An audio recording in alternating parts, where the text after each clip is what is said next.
জয় রাধেশ্যাম, জয় শ্রী রাধেশ্যাম। হ্যাঁ মা একটু সরে যাবো। 26 মিনিট লিমিট দেওয়া।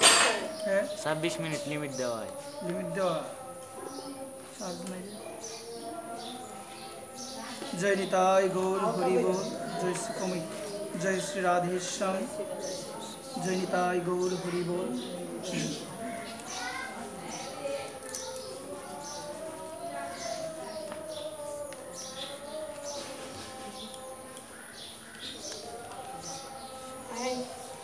রাধে রাধে।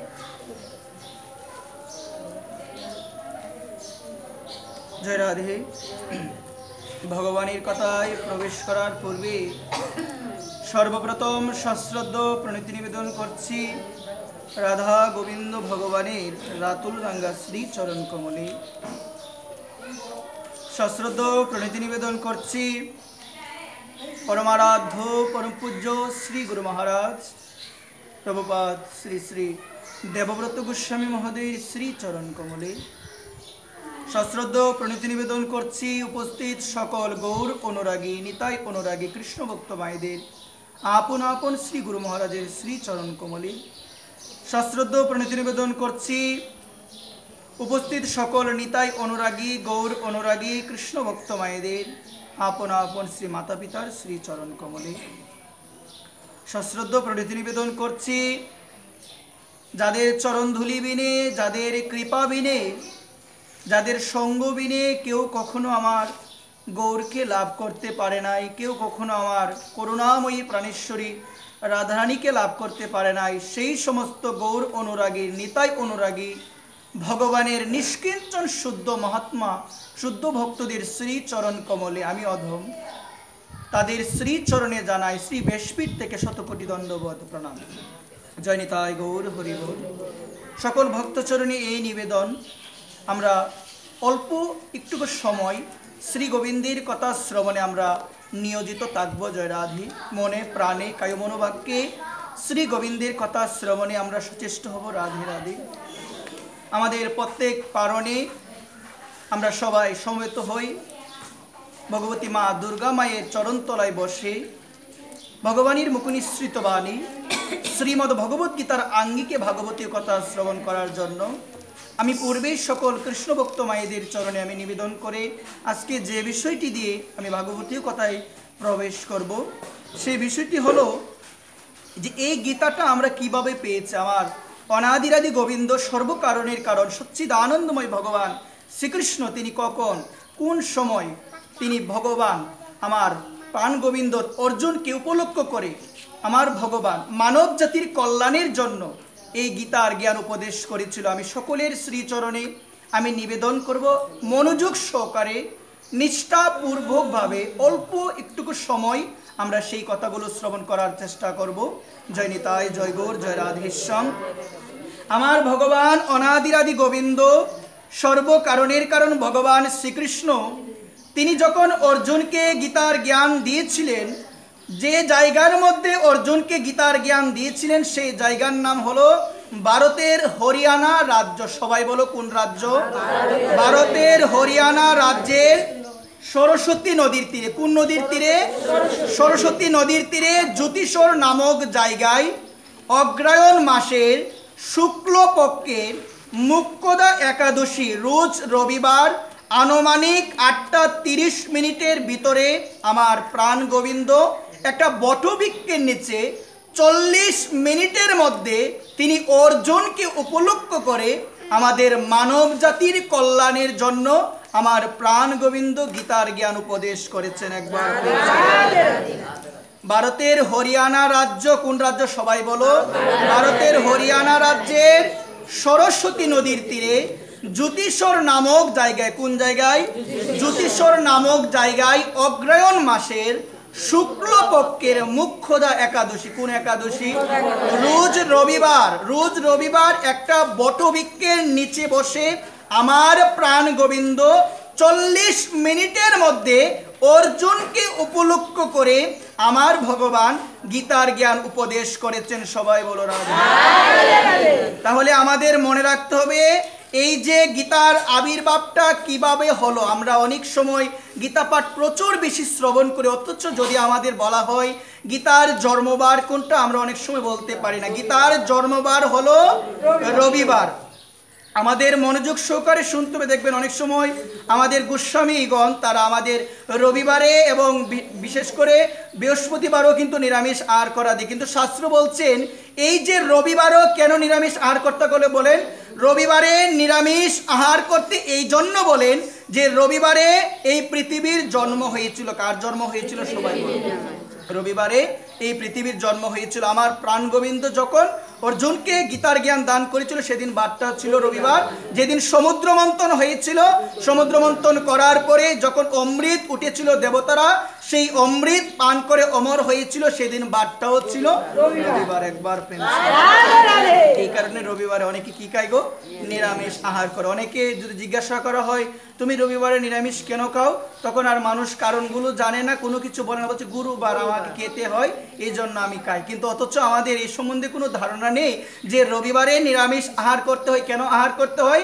শাস্ত্র বলছেন পৃথিবীর জন্মবার হলো রবিবার।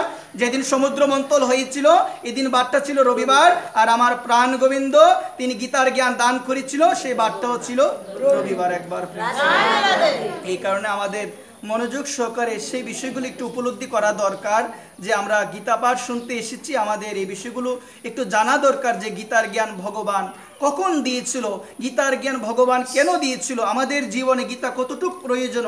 শাস্ত্র বলছেন আমাদের জীবনে গীতা ওতপ্রোতভাবে, গীতার যে বাণীগুলো ওতপ্রোতভাবে জড়িত, যে বাণীর মাধ্যমে, যে কথার মাধ্যমে আমাদের মানব জীবনটা কিভাবে সুন্দর হবে, মানব জীবনের যথার্থ মূল্যবান সময়কে কিভাবে আমরা কি করব, ব্যয় করব, সেই সমস্ত কিছু এই শ্রীমদ্ ভগবত গীতার মধ্যে আমার প্রাণ গোবিন্দ সকলকে নির্দেশ করেছেন। একবার এখানে সকলের চরণে আমার যেটি নিবেদন থাকবে সে কথাটি হলো, যখন আমরা গীতা শুনতে আসবো আমাদের করণীয় হলো শ্রদ্ধা বনত চিত্তে কায় মনোবাক্যে যতটুক সময় থাকি না কেন মনটাকে অন্য কোথাও দেওয়া যাবে না। দেওয়া যাবে মা?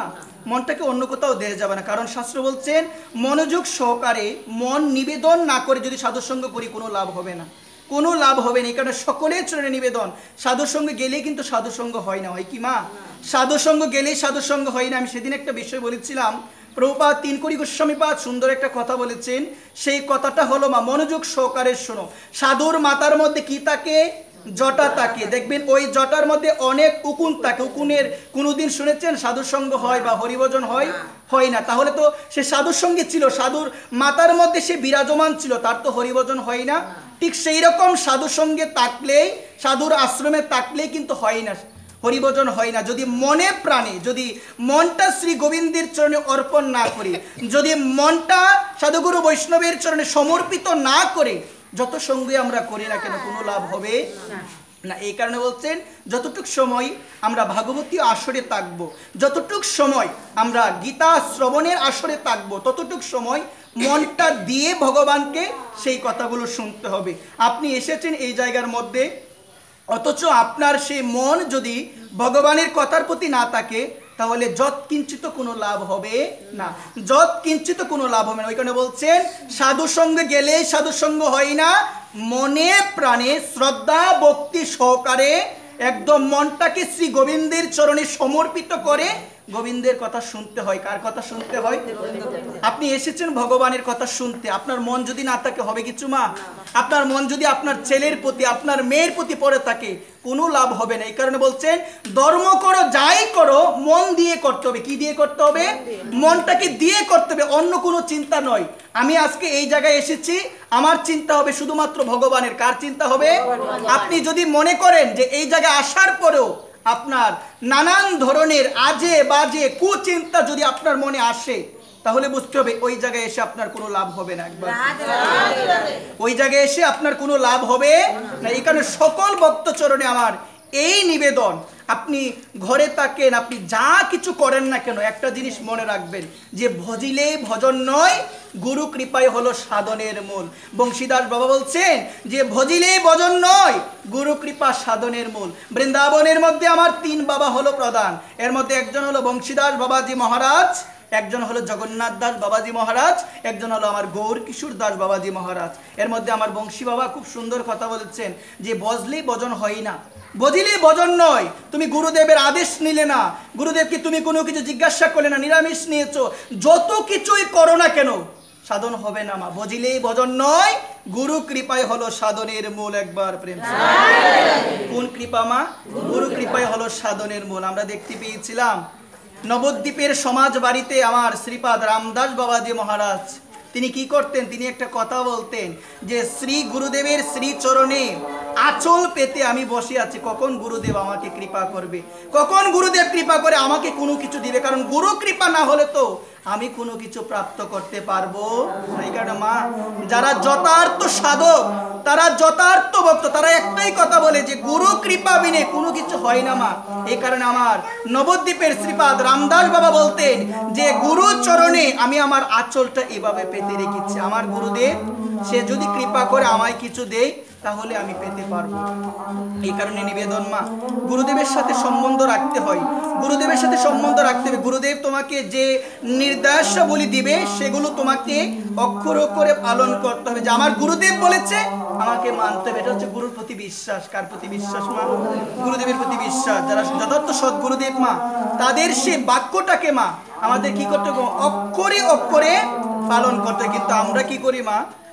আমরা গুরুদেবের বাক্যকে সেইভাবে পালন করি না। নিগমানন্দ সরস্বতী একটা কথা বলেছেন, গুরু যদি আমাকে ওইটা করতে বলে আমি ওইটা করি না। নিগমানন্দ সরস্বতী বলেছেন গুরু যদি আমাকে বলে ওই পথে চলো আমি চলি না। কিন্তু যমরাজ যদি বলে মা, সেদিন কি না শুনে পারবো গো মা? যমরাজ যদি বলে আসো আমার কাছে, আমি কি বলবো যে আমি আসবো না তোমার কাছে? বললে কাজ হবে কি? এই কারণে নিগমানন্দ সরস্বতী বলছেন গুরু যদি বলে ওইটা করো আমি করি না, গুরুদেব যদি বলে ওই পথে চলো আমি চলি না। কিন্তু যমরাজ যদি বলে, এই কারণে বলছেন কৃষ্ণ নাম বলো জীব আর সব মিছে, পালাইবার পথ নাই জীব জমাচ্ছে পিছে। একবার প্রেম। সকল চরণে নিবেদন মা, গুরুদেবকে আমাদের জানা হয় নাই, গুরুদেবের স্বরূপ কি আমাদের চেনা হয় না, অথচ অনেক কিছু আমরা করছি মা। আমি কিন্তু এই বিশেষ করে অনেক কিছু আমি জানি এবং অনেক কিছু মোটামুটি আমি দেখছি চাতলপাড়ের মধ্যে, দেখার পর আমার অনেক অভিজ্ঞতা মোটামুটি হয়েছে কয়েক বছরে। আমি এই কারণে সকলের চরণে শাস্ত্র সম্বন্ধে কোনো জ্ঞান নাই, কিন্তু এতটুকু আমি বুঝতে পেরেছি আমি জীবনে যে গুরুদেবের কৃপা বিনে কোনোদিন ভগবানকে পাওয়া যায় নাই। আমি এতদিনের অল্প একটু আপনাদের কৃপাতে যতটুকু আমি বুঝতে পেরেছি সেই জিনিসটা হলো গুরু কৃপা বিনে কোনো কিছু হবে না, এবং সে যদি সৎ গুরুদেব না হয় আমাকে অধপতিত হতে হবে, বিচার করতে হবে মা। দীক্ষা নিলিতে হয় না মা, দীক্ষা নিলেই হয় না। আমি যদি গৌর ভজন না পাই, আমি যদি নিতাই ভজন না পাই এই কলিযুগে এসে, তাহলে আমাকে বারংবার জগৎ সংসারে এই গমনাগমন আমাকে করতেই হবে, করতেই হবে। একবার এই কারণে বলছেন ভক্তি জীবনটা অনেক গুরুত্বপূর্ণ জীবন। এই গুরুত্বপূর্ণ জীবনটাকে আশ্রয়ে থাকতে হয়। কিসে থাকতে হয়? আশ্রয়ে না থাকলে আজকে ভক্তি বেশি, দুদিন পরে ভক্তি থাকবে না। আজকে ভক্তি আছে, 2 দিন পরে থাকবে না। দেখা যায় অনেক সময় আমাদের ভক্তি টলমলো হয়ে যায় না গো মা? টলমলো হয়ে যায়। দেখবেন অনেক গাছ রয়েছে, যে গাছকে কি দিতে হয় গো মা? লাঠি, বিভিন্ন কিছু দিতে হয় যেন লাঠি বেয়ে উপরে উঠতে পারে। ঠিক সেই রকম ভক্তি জীবনে যদি কোনো তুমি শুদ্ধ ভক্তের সৎ গুরুদেবের চরণাশ্রয় গ্রহণ না করে যদি ভক্তি করো, তুমি কয়েকদিন করবে কিন্তু পরবর্তীতে আবার ঘুমিয়ে যাবে। একবার এখানে বলছে আশ্রয়ে থাকতে হবে। গৌরীয় বৈষ্ণব সমাজের সব থেকে মেন জিনিসটাই হলো যে আশ্রয়ে থাকো। আশ্রয়ে থাকলে আস্তে আস্তে ভক্তিদেবী তোমার হৃদয়ে জাগ্রত হবে, এবং সেই ভক্তিদেবী জাগ্রত হলে সর্বদা তুমি হরিনামে মত্ত থাকবে। একবার আমি একটা বিষয় বলি মা, শোনো। শাস্ত্র বলছেন ভক্তি নষ্ট হওয়ার কিছু কারণ রয়েছে। কি নষ্ট হওয়ার মা? ভক্তি নষ্ট হওয়ার কিছু কারণ রয়েছে। এর মধ্যে প্রথম হলো অত্যাহার। অত্যাহার মানে কি গো মা? ভক্তি নষ্ট হওয়ার প্রথম কারণ হলো বেশি খাওয়া, মানে অত্যাহার এটাকে বলছেন। বেশি খেলে ভক্তি নষ্ট হবে। গরম গরম খাওয়া যাবে না। অনেক সময় দেখা যায় তরকারি নামিয়ে আমরা নিই না গো মা, এটা নেই, অনেক সময় আমরা নিই, এটাকে বলছে রাজসিকার। যদি নিরামিষ হয় এটাকে বলছে রাজসিক আহার। গরম গরম খাওয়া যায় না। আর বেশি খেলে অলসতা বেশি আসবে, বেশি খেলে অলসতা বেশি আসবে, ঘুমাবো, ভজন হবে না। আর সেদিনে একটা বিষয় আমি বলেছিলাম যে ভগবানকে ভোগ নিবেদন করতে গেলে উপযোগী করে নিবেদন করতে হবে। মানে কি করতে হবে? গরম গরম সেটা ভগবানকে দেওয়া যায় না মা, যে কোনো কিছু হয় না কেন মা। তুমি অন্নটা নামিয়েছো রন্ধন করার পরে, এটা যদি গরম থাকে, গরম অবস্থায় বেড়ে যদি তুমি ভগবানকে দিয়ে দাও, গ্রহণ করবে না। আমার ভগবান কখনো গ্রহণ করবে না। এই কারণে অনেক সময় তাড়াহুড়া করতে গিয়ে আমরা ওই সমস্ত ভুল আমাদের দ্বারা হয়। অথচ মনে একটাবার প্রশ্ন জাগে না, গরমটা নিলে তো আমি খেতে পারি না, আমার ছেলেকে দিলে তো আমি এভাবে কি করি, বাতাস দিয়ে দিই, তাহলে আমার গোপালকে আমি কিভাবে দিই, আমার গোপালকে আমি কিভাবে দিই? আমরা অথচ মুখে বলি যে গোপাল আমার সন্তান, অথচ মুখে বলি। আমরা আগ্রহ আসলে আমরা বিগ্রহ নিয়ে আসি। এই কথাটা বললে অনেকে আমাকে ভালো পাবে না, এই কথাটা বলে, কিন্তু বলতে হয় মা। এই জায়গায় যে আমি বসলাম, আমি যদি মনোরঞ্জনের জন্য কথা বলি, চৈতন্য চরিতামৃত গ্রন্থ বলছে সিদ্ধান্ত বলিতে চিত্ত করে যদি অলস, তবে তার গতি হবে নরকে। একবার অনেক কথা রয়েছে, এগুলো বলে অনেকে আমাদের কি করে পছন্দ করবে না। যে আমি যদি বলি গোপাল সেবা সবাই দিতে পারবে না, এই কথাটাকে অনেকে ভালোবাসবে না। সেবা দাও, আমার তো কোনো অসুবিধা নেই, আমার কোনো অসুবিধা হচ্ছে মা। শাস্ত্র বলছেন হরিভক্তি বিলাস গ্রন্থ, হরিভক্তি বিলাসে বলছেন ভগবান সেবা তোমার নিবে না, ভগবান সেবা নিবে না। গোপালকে কি করতে হবে? আমিষ বুঝে কেউ যদি তাকে, আমাকে যদি কেউ পছন্দ নাও করে, গুরুদেব রাধারানী আমার সহায় থাকলে হবে, আমার কোনো কিছু করার নাই, আমাকে বলতে হবে মা। কারণ আমি যদি না বলি এগুলো কিন্তু বলাও হবে না। এই কারণে সকলের চরণে নিবেদন, যে বিষয়টা মা, এই নিবেদন আমিষ বুঝে কেউ সে গোপাল সেবা দিতে পারবে না। একবার প্রেম, কথাটা কষ্ট লাগে না মা? চিত্রপট সেবা দাও মা। তুমি বলো আমার তো অনেক আগ্রহ ছিল, তাহলে কি করো? গোপালের বিগ্রহ না এনে গোপালের চিত্রপট বসাও, একই তো কথা, সেবা দাও, তাহলে কোনো অসুবিধা নাই। তো এই জায়গার মধ্যে আমরা অনেক সময় এগুলো বুঝতে পারি না, না বুঝতে পারার কারণে আমাদের সমাজে এইরকম আজকে এইরকম এহেন দুর্দশা হচ্ছে। এই কারণে আমাদের গ্রন্থ বলছেন, হরিভক্তি বিলাস গ্রন্থে বলছে, এটা মানতে হবে মা। যারা তোমরা বিষ্ণু মন্ত্রে, যারা তোমরা কৃষ্ণ মন্ত্রে দীক্ষা নিয়েছো, তোমাদের হরিভক্তি বিলাসকে মানতে হবে। ওই হরিভক্তি বিলাস গ্রন্থের মধ্যে ছিল গোপাল ভট্ট গোস্বামী পাদ, উনি বলছেন গৃহস্থদের গোপালও কিন্তু বেশি বড় আনা যাবে না। আমি সেদিনও বলেছিলাম কথাটা, এতটুক থাকবে এক প্রস্ত, এই কনিষ্ঠা থেকে এতটুক পর্যন্ত। অনেক সময় আমরা অনেকের বাড়িতে গিয়ে দেখি এত বড় বড় গোপাল, মনে করে বড় গোপাল আনলি মনে কি ভালো হয়ে যায়, যে বড় গোপাল আনলি যেমন মানুষ হলে দেখবো যে আমার বদনটা বেশি হইতেছে। একবার ফ্রেন্ডসে বলো, এটা হচ্ছে আগ্রহ থেকে মা। কিছুদিন আগ্রহ থাকে, পরে আবার ঘুমিয়ে যায়। আগ্রহ এসেছে, বৃন্দাবনে গিয়েছি, গোপাল নিতে হবে, গোপাল আনলাম, কিছুদিন সেবা করলাম, পরে আর ভালো লাগে না, একজন বৈষ্ণবের বাড়িতে নিয়ে দিয়ে বললাম। এটা হচ্ছে আমাদের সমাজের এইরকম অবস্থা। এখানে সকলের চরণে নিবেদন, এটা অনেকে বলেও না, অনেকে কোনো কিছু করে না, আমাদের সমাজে এই কাজগুলো হচ্ছে। এখানে সকলের চরণে মা, তোমার ভালোর জন্যই আমি কথাগুলো বলছি, অথবা তোমার ভালো নাও লাগতে পারে, কারণ সকলের মন্তর একরকম নয়, ভালো নাও লাগতে পারে। তুমি যদি আমিষ বুঝি হও, সবাই তো আর নিরামিষ পায়ও না, পাই কি মা? পাই না। এই কারণে তুমি চিত্রপট সেবা দাও। কি সেবা দাও মা? তুমি চিত্রপট সেবা দাও। একবার রাধে রাধে। গোপাল বসালে মা শ্রী গুরুদেবকে জিজ্ঞাসা করে এখন কি করণীয়।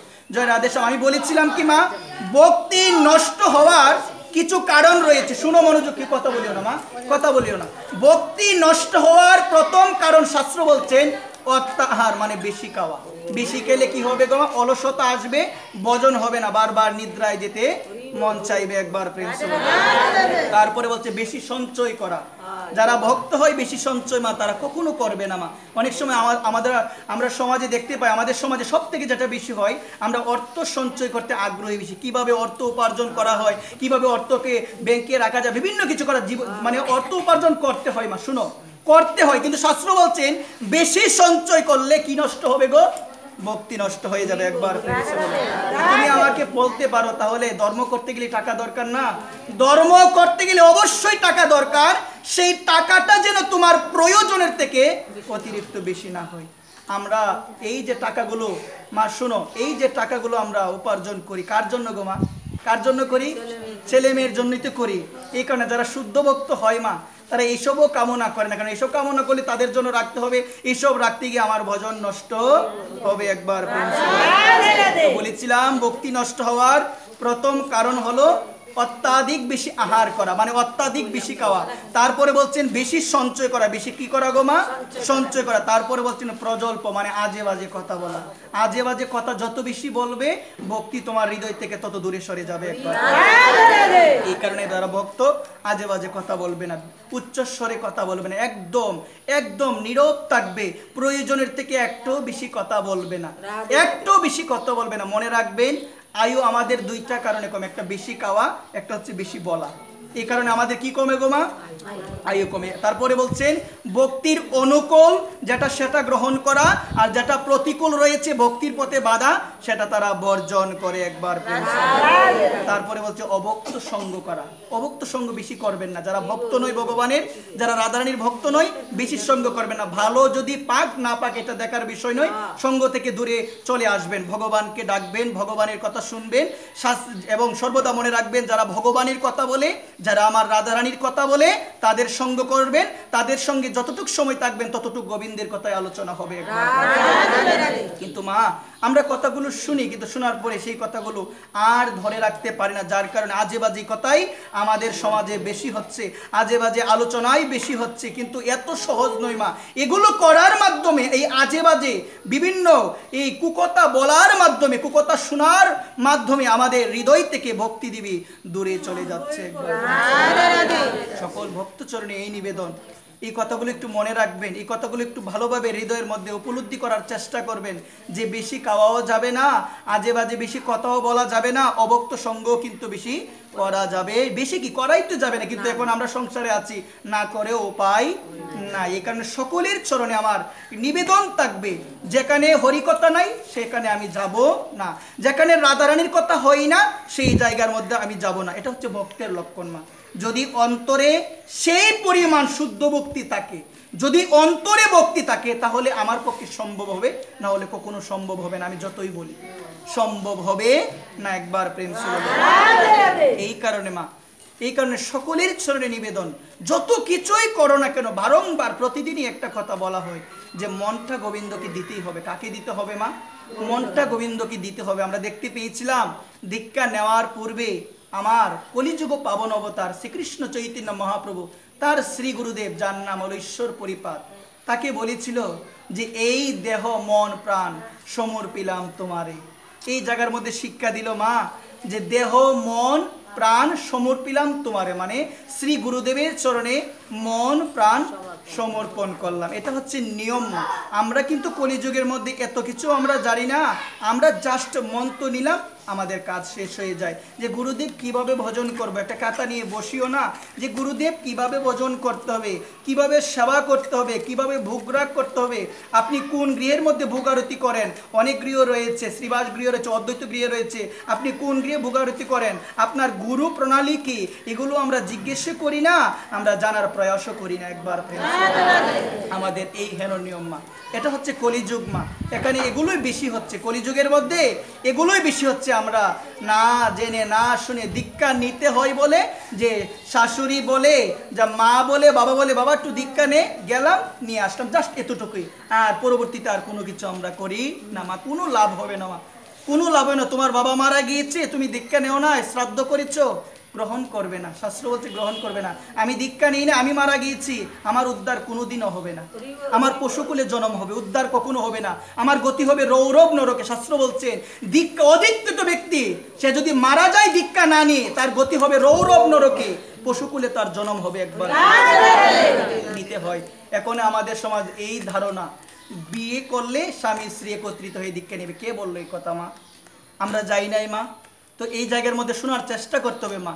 এখন ছেলেদেরও সেই পরিমাণ ভক্তি নাই, মা বাবা আর সেগুলো এত এত কি করে, এত গবেষণা করে না, এত শাস্ত্র অধ্যয়নও করে না, একদম বসে থাকে মা। এত সহজ নয় মা, এত সহজ নয়। তুমি যদি চাও তোমার ছেলেটাকে তুমি আনতে পারবে, যতটুকু সময় থাকে তুমি পারবে। কিন্তু আমাদের সমাজে ছেলে মেয়ে অনেক সময় গীতা পড়তে গেলে আমাদের ঝামেলা, কিন্তু লুকিয়ে লুকিয়ে সিগারেট খায়, কত কিছু খায়, এগুলো মা বাপ দেখলেও কোনো সমস্যা নাই, কিন্তু গীতা পড়লে ঝামেলা। যদি সাধু হয়ে যায়, আমি একটা সাক্ষাৎ একটা ঘটনা আমি মা লুকোমুখে শোনানো, আমি শুনেছি, একদম শুনো মা, আমি দেখিছো, গীতা পড়বে বলছে গীতা পড়িস না, পড়তে হবে না গীতা, একজন মাই বলছে।